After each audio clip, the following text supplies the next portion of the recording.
when it comes to Chairman Curry Todd, in Tennessee and reported, and I think how they wrote it was they tacked on, after McCormick had said he kind of hopes that Curry Todd keeps his chairmanship. It said, "Will you agree?"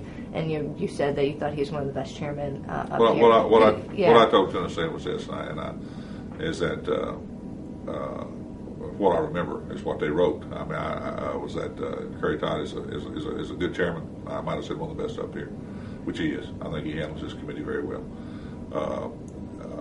And he's been a friend of mine a long time. I didn't tell them that, but he has been. But I said, I'm not going to beat up a guy when he's down, and I stand with that. I took after Bill Ketchum not long ago for something he said about politics. But if Ketchum got in trouble personally, I wouldn't say anything about his personal problems, as I did not do with Paul Stanley. I did not do with Rob Riley. I said basically the same things about Rob Riley that I said about Curry Todd. So, I mean, we're up here, we're humans. We make mistakes. And then, don't get me wrong, I'm not justifying what Curry did. It was a bad mistake. But it's not my place to jump up and down and try to make points on a bad situation. That's between his family and his constituents, and their leadership is the outcome of his future with the state of Tennessee in politics. When you look at the Rob Riley situation a couple of years ago and Curry Todd, one of first of all, what do you think of? Can you compare the two?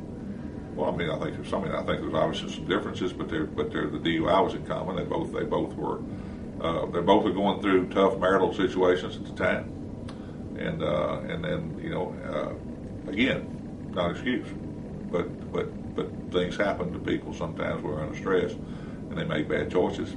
A lot of people make bad choices and don't get caught. These people made bad choices and got caught. But that's between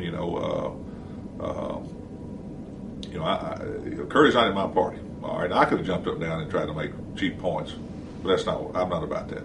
And now, if you go back, you can see where I've attacked Curry on his stance on voter ID, and I disagree with him, vehemently over voter ID. But I've known Curry for about 26 years. I've known him before we both got into the legislature. His brother's one of my best friends, but it's I just don't. I didn't say anything about Paul Stanley. I didn't say anything about Tim Joyce when he got in trouble a few years ago with the DUI. I really didn't say anything about Chris Newton when he got his troubles a few years ago. I choose not to do that.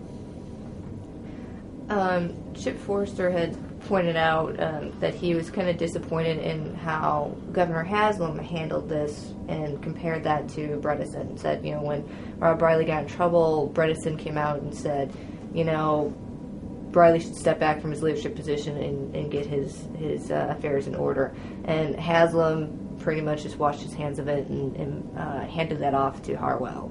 What do you think of that? Well, I mean, I think that's up to their leadership. I think Forrester's got a job to do, just like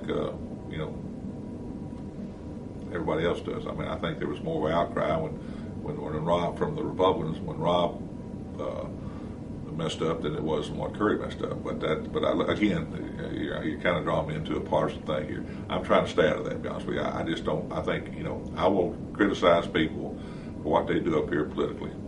Their personal lives are their personal lives, and I'm going to try to respect that if I can. And you might go back and dig through the archives and find something I've said about somebody at some point, but I don't think I have, and I'm going to try to be consistent with that.